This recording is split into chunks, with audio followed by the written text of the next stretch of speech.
Bouddha, celui qui a réalisé l'éveil.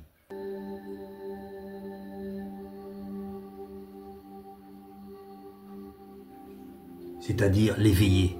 Qui est Monsieur Bouddha? Monsieur Bouddha s'appelle en fait Siddhartha. Siddhartha Gautama ou Gautama. Il est né à peu près, on n'est pas trop sûr, mais aux alentours du 5e siècle avant Jésus-Christ. Il est fondateur d'une communauté de moines errants. Mais c'est comme en France, un peu partout dans les pays du monde. Il y a des gens qui ont eu un esprit moine. J'ai envie de me retirer, quoi. Moi, j'ai plus envie de travailler. Il y a de la circulation en bas de chez moi. Il y a que des problèmes. Il faut travailler pour aller au magasin pour manger. C'est toujours pareil. J'en ai marre de cette vie. Rendez-vous compte, le gars, là, Gautama, il a passé 6 ans de sa vie de privation. Il a passé 6 ans de sa vie à comprendre pourquoi les gens souffraient. De privation de toutes sortes. Il a largué sa femme et son fils pour devenir moine. C'est peut-être qu'il commençait à se prendre la tête avec sa bonne femme. Je vais faire moine, il n'y aura plus de problème. Au bout de 6 ans, il s'aperçut enfin qu'il n'avait toujours pas compris. 6 ans de sa vie perdue. Alors ensuite, il a dit, bon, c'est plus la peine, on va passer à la méditation. Alors là, il s'est enfoncé encore plus.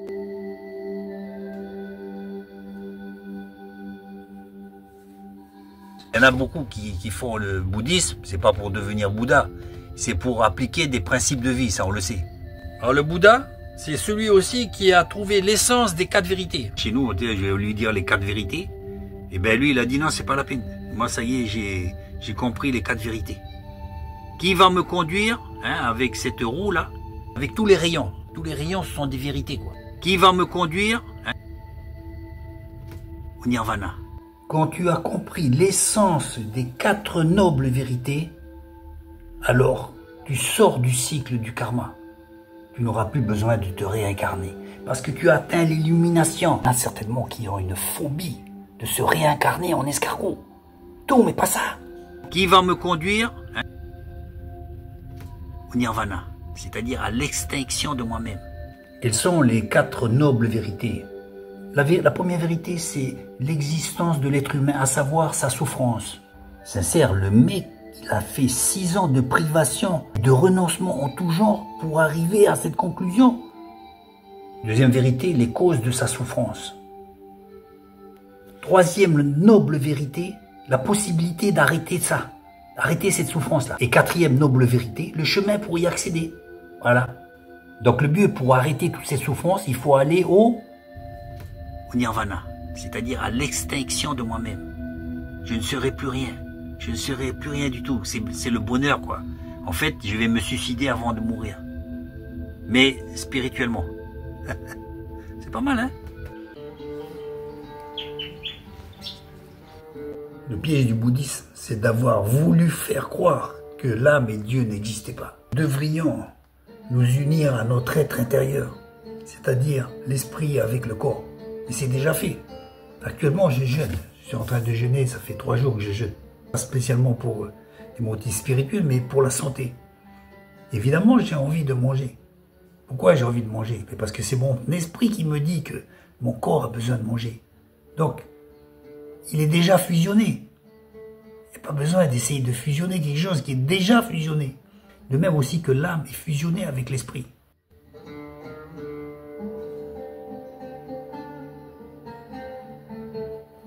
La différence entre l'âme et l'esprit. L'âme est l'essence spirituelle et immortelle de l'homme. L'esprit est surtout mental et intellectuel, fonctionnant au travers du cerveau par le moyen de notre système nerveux. La Bible nous dit que seule la parole de Dieu peut séparer l'âme de l'esprit, de même la moelle de la jointure. Et cette notion n'existe pas dans le bouddhisme. C'est tellement un travail d'orfèvre et de précision que seul Dieu, notre Créateur, peut le faire. Évidemment que cette notion de ni Dieu ni âme est bien plus attrayante que la perspective de devoir se repentir. L'homme cherche beaucoup d'excuses pour ne pas croire en Dieu, pour ne pas se laisser trouver par lui.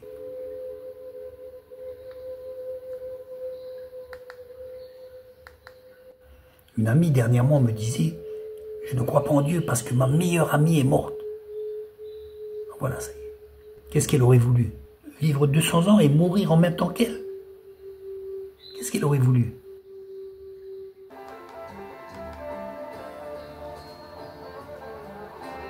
La Bible nous dit, l'homme il est né pour souffrir. C'est tout à fait normal.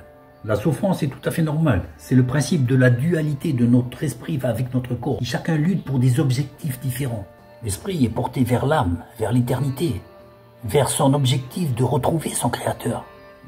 Le corps est porté sur la chair, et la chair est portée sur les désirs pour la satisfaire. Tout cela a été voulu dans le plan divin de Dieu. Le but de notre formation est la domination de l'esprit sur le corps, pour que nous puissions être à la stature parfaite de son Fils unique bien-aimé, le Christ Jésus, le seul et unique Sauveur que Dieu a prévu pour l'humanité. Dieu est saint et il veut que son peuple soit saint. D'où ces constants combats de l'esprit contre la chair, de la chair contre l'esprit. C'est une lutte perpétuelle, mais salvatrice. Oui, la souffrance est une chance. Ça nous permet d'avancer, de nous former en vue de notre éternité. C'est soi-disant roue pour éviter le karma. Ne sont qu'en fait que duperie. Et quand t'as fait la roue, là, tous les rayons, mais tu sais ce que t'as trouvé? C'est que t'as été comme un cochon d'Inde, là, qui a tourné dans la roue, là. Qui a tourné, mais il a jamais avancé, il est resté dessus, là. Il a enlevé ses habits parce que, tu vois, c'est... Pourquoi les habits? Donc il a pris un tissu, je sais pas, il a dû trouver un tissu par là. En fait, au bout de quelques mois, il abandonna tout vêtement, jugeant la nudité nécessaire à l'abandon du monde. Tout nu.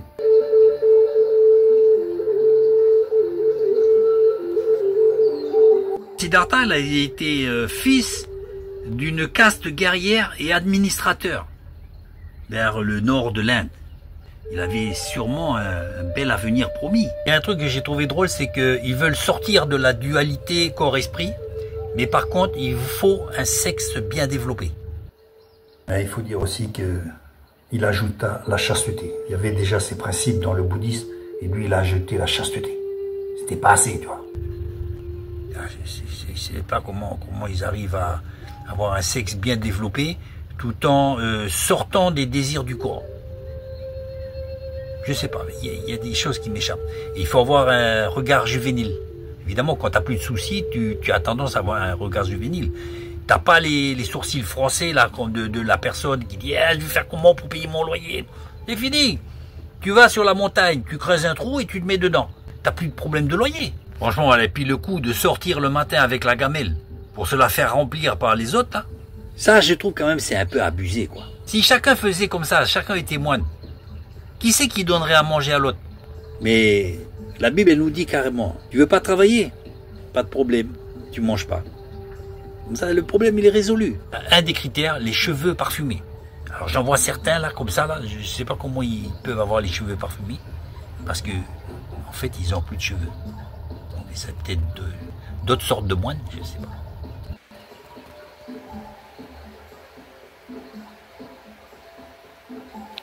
On se pose aussi la question pourquoi dans son palais, il ne voyait ni malade ni vieux.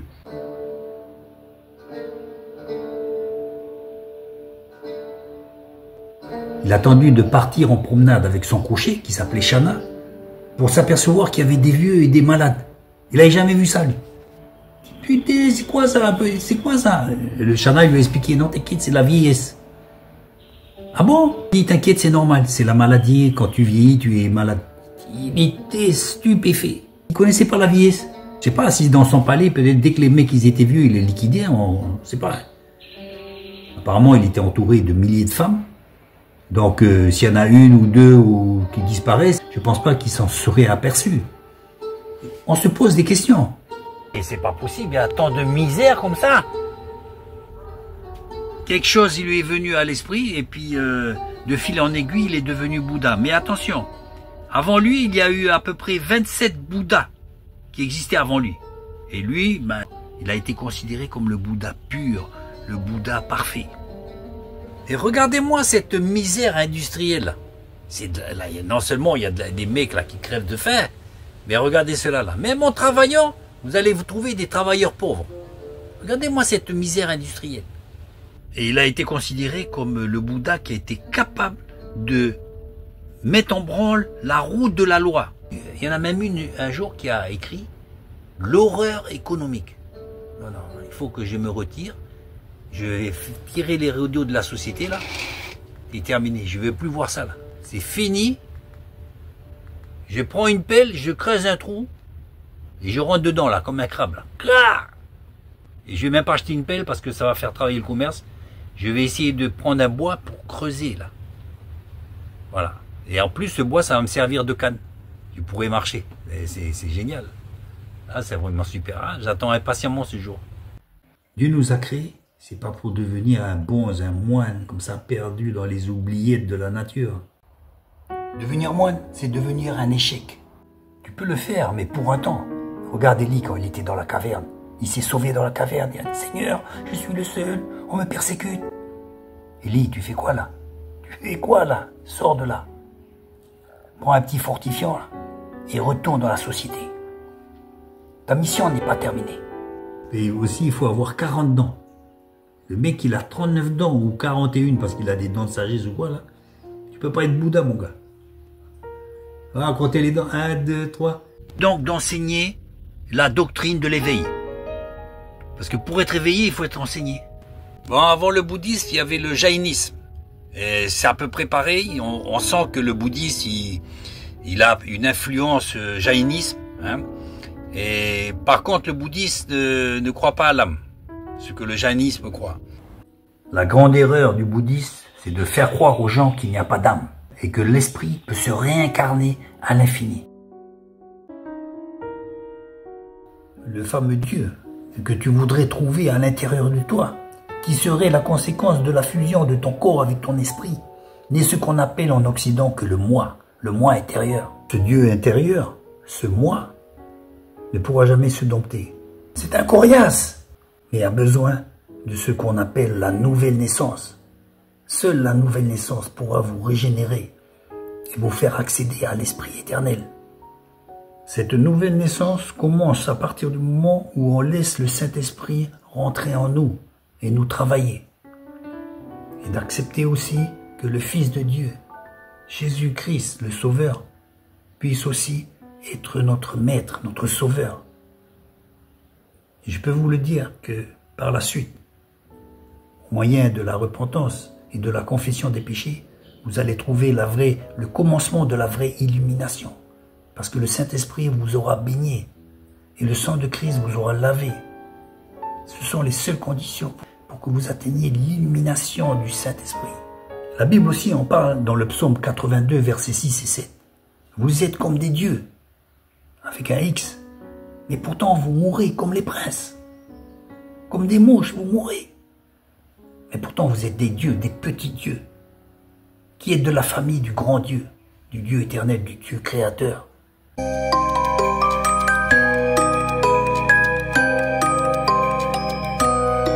Nirvana, c'est quoi? C'est l'extinction.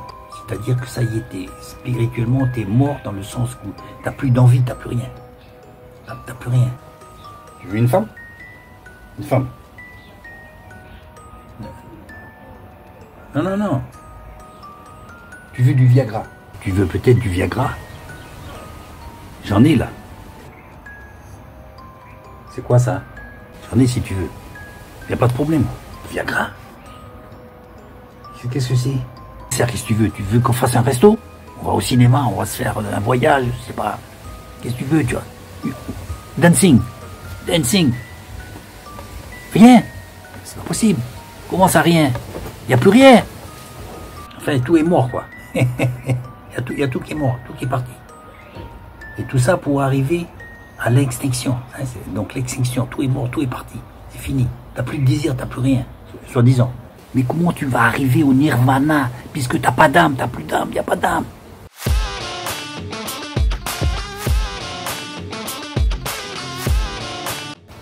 Ça va être quelle extase. L'erreur de Bouddha aussi, c'est d'avoir vu la misère des gens et d'avoir voulu méditer, se faire des privations pour essayer de trouver les réponses à ces questions, à savoir c'est quoi la misère, qu'est-ce que c'est la misère, comment y remédier. Je pense qu'il aurait dû faire un genre style les restos du cœur, ça aurait été bien plus efficace. Parce que là, ce qu'il a fait, il a dit, les gars, vous êtes dans la misère, vous inquiétez pas, moi aussi je vais être dans la misère. Comme ça, on sera ensemble.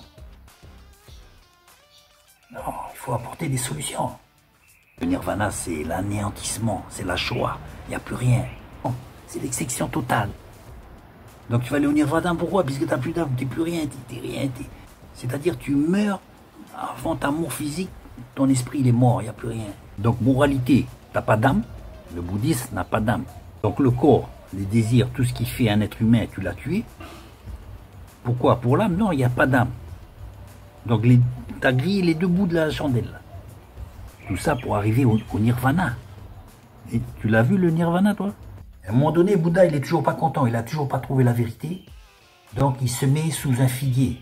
C'est un figuier étrangleur en plus. Donc vous voyez la symbolique. Le mec, il a dit, je vais pas bouger de là jusqu'à que je reçoive la vérité. Heureusement qu'il a vite reçu sa vérité, parce que sinon, vous voyez le figuier étrangleur, il aurait fini par le... À un moment donné, les démons viennent l'embêter pour essayer de le perturber et l'empêcher d'aller à son objectif, c'est-à-dire la concentration pour avoir cette vérité. Et donc lui, avec un geste de main, il fait partir les démons. Les démons, c'est pas des bouches. Hein. Vous pouvez faire ça comme ça, comme vous les moustiques. Hein. Vous pouvez faire n'importe quel geste là. C'est pas possible. À ce moment-là de sa vie, le Bouddha Gautama était tellement égaré spirituellement qu'il cherchait à maîtriser le néant. C'est ce qu'on appelle le 7e dhyana.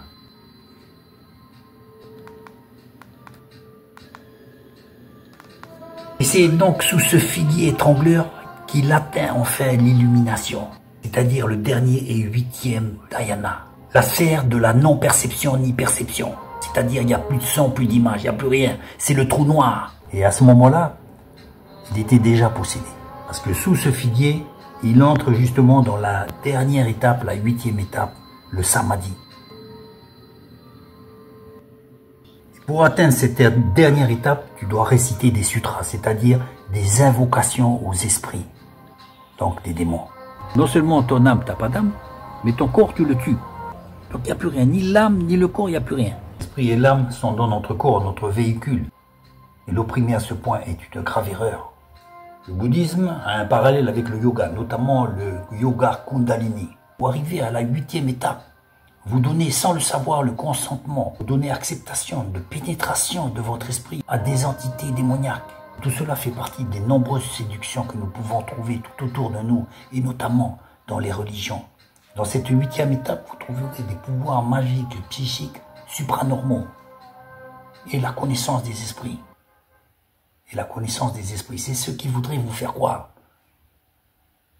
En fait, c'est votre esprit qui sera connu par les démons. Et vous serez alors bel et bien possédé. Si, l'éveil, l'illumination. Laquelle illumination? Et tout cela parce que vous avez voulu avoir des pouvoirs. Ce fameux éveil bouddhiste, n'est en fait qu'un endormissement.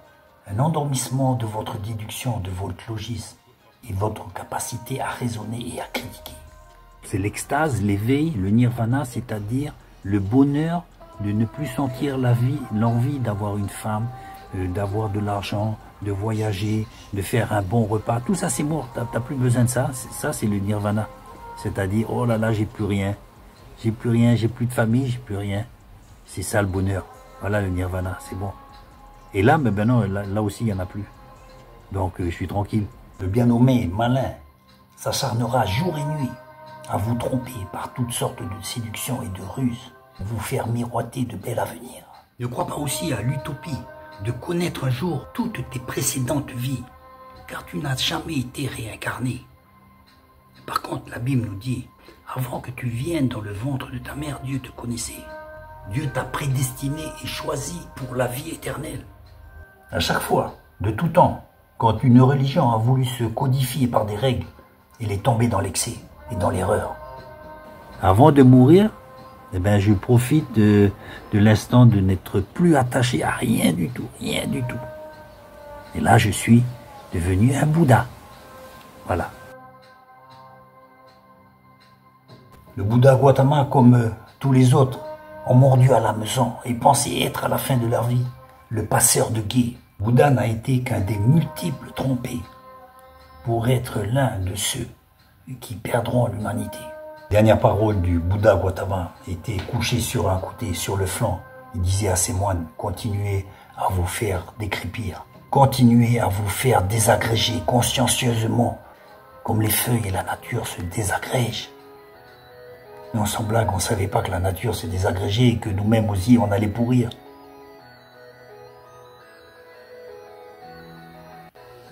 Franchement, la duperie a été tout du long, du début jusqu'à la fin. Ce n'était qu'arnaque. Tant de gens se sont fait bananer et gruger par de tels concepts erronés. J'avais un copain de classe auparavant qui a pris une période d'emploi et parti en dépression sûrement parce qu'il avait été licencié. Je le voyais traîner en ville un peu avec des habits un peu étranges, avec des habits assez étranges. Pour moi, il n'y a aucun problème. Je ne juge pas les gens sur l'apparence. Mais on voyait qu'il était mal. Par la suite, il est parti en France et il a commencé à développer un style de vie minimaliste où il arrivait à vivre avec pratiquement rien. Il avait certaines recettes. Et il a même commencé à coucher ça par écrit. C'était la Bible de ses expériences. J'étais d'ailleurs même intéressé et je voulus même me procurer ses livres. J'ai très vite compris qu'il avait été rejeté et qu'il s'était réfugié dans sa propre expérience. Tout à fait normal. Par la suite, certainement qu'en France, il voyait qu'il faisait assez tâche. Il est parti en Inde, dans cette fameuse ville qu'on appelle Aurora. Il avait trouvé des recettes et des méthodes pour surmonter l'épreuve de sa vie. Mais il s'était égaré spirituellement, au point d'avoir confié l'argent d'un héritage à un soi-disant gourou. Apparemment, il n'a jamais revu cet argent. Ça a dû le toucher et l'affecter, et je pense que ça a causé sa maladie. Il serait mort d'une leucémie, seul, dans cette ville d'Aurora. Quelle triste fin. Tant d'utopies, de rêves et d'espoirs brisés, pour avoir voulu croire qu'on pouvait se sauver soi-même. Une amie en commun me disait même qu'avant de mourir, il se prenait pour Jésus. C'est triste quand même.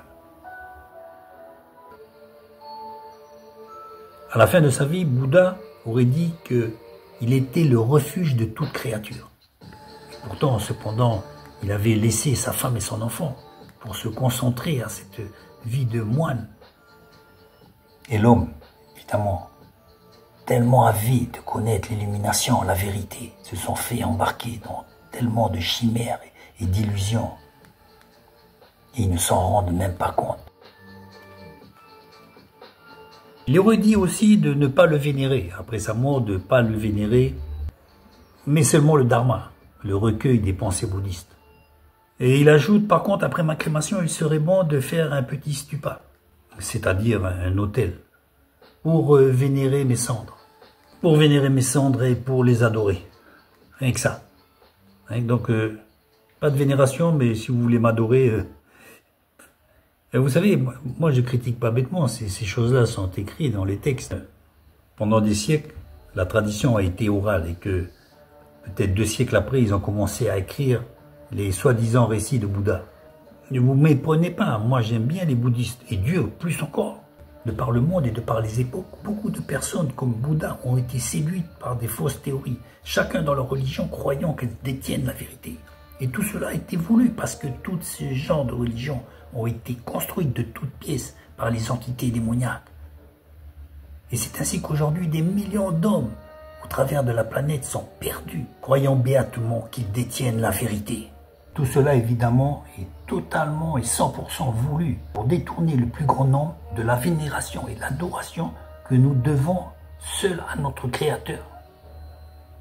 C'est simplement le but. Premièrement pour perdre les gens et deuxièmement pour les détourner de leur Créateur. Imaginez un instant, ces dizaines voire ces centaines de religions avec chacun des adeptes qui sont sûrs de leur pratique, sûrs et certains. Qui va un jour se poser la question, mais est-ce que lui, il n'a pas raison plutôt que moi? En fait, je peux vous le dire qu'aucune religion n'est valable. Aucune. La vraie religion est votre relation personnelle avec le Christ. Votre relation personnelle, pas codifiée par des textes. Le vrai Bouddha, l'éveillé, celui qui veut être éveillé, il vient au Seigneur, à l'Esprit de Dieu qui va pouvoir vous réveiller. Une grande situation dramatique que l'homme puisse trouver à l'heure actuelle, c'est qu'il croit qu'il est vivant, alors qu'il est mort. Sincèrement, l'homme spirituellement, il est mort. L'homme actuellement est comme un bœuf qui va à la boucherie. Il sait quelque part qu'il va mourir, bien sûr, mais il ne pense pas à quel point cette situation est imminente et qu'il faut se préparer, parce qu'il n'a pas cet éveil. Il n'est pas éveillé. Il n'est pas arrivé à cette illumination. Le vrai Bouddha, c'est d'avoir cette conscience de soi, cette conscience de l'avenir, du futur, de l'au-delà. Cette conscience que notre esprit, notre âme, à l'intérieur, va devoir quitter cette enveloppe pour aller auprès de notre Créateur. C'est ça l'éveil. Oh, Bouddha, c'est pas un nom, hein. C'est un épithète. Ça veut dire celui qui est éveillé, celui qui a atteint l'éveil. Le nirvana n'existe pas. Mais le paradis que pourront trouver les rachetés se vit déjà ici-bas sur terre. L'homme doit savoir que Dieu est son créateur. Et tant qu'il ne viendra pas à lui, il ne trouvera ni la paix, ni la joie, ni la vérité. Aujourd'hui, on nous a tellement bassinés avec ce christianisme contrefait, fait de pompes et de mensonges, que beaucoup ne se doutent pas que le petit Jésus, tellement désuet, est en fait le seul Dieu puissant que Dieu nous a donné pour nous sauver, seul capable de nous sauver et de nous apporter la vraie illumination, celle de notre intérieur, de notre esprit. Ne croyez pas que je fais un mauvais jeu de mots ou une analogie erronée. Le seul esprit que vous devez invoquer, c'est le Saint-Esprit, qui au travers de votre repentance vous donnera la vraie connaissance spirituelle.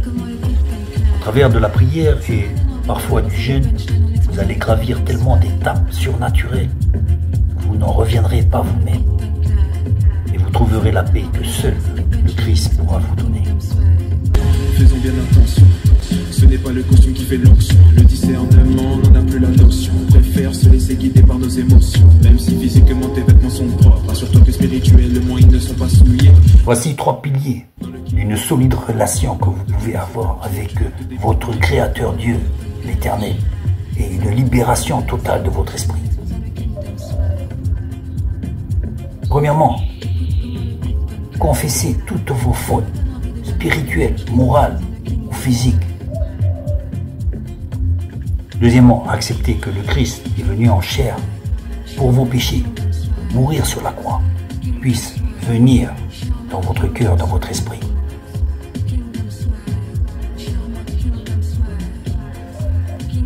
Et enfin, troisièmement, lisez la Bible, notamment le Nouveau Testament, et méditez-le, jour et nuit. Et enfin, priez. Priez sans cesse. Priez avec ferveur. Priez en demandant que Dieu vous communique sa vérité. Et immanquablement, vous allez la trouver. Immanquablement, à 100%, vous allez trouver que la vérité s'appelle Jésus-Christ. Que la vérité a été personnifiée en un homme qu'on appela le Messie, le Christ, Yeshua al-Mashiach. Vous le verrez et le comprendrez immanquablement, car il est le seul que Dieu a pourvu pour notre salut et la libération de notre esprit, et surtout, particulièrement, de notre âme. La vie ne fait pas le moine, c'est le moine qui fait la vie. Tu as beau avoir le style d'un bishopman, le péché ne respecte jamais l'ordre établi. Kingdom swag, c'est revêtir Christ. Celui qui veut l'avoir doit laisser la parole de Dieu devenir son styliste. Je ne prendrai pas votre mort pour déjà rentrer dans le royaume divin. Comme un avant-goût du paradis, vous recevrez les arts de l'esprit pour déjà rentrer dans le royaume divin. Merci d'avoir regardé cette vidéo, franchement. Franchement, je ne suis pas le meilleur, mais vous méritez le meilleur. L'homme regarde à ce qui frappe les yeux.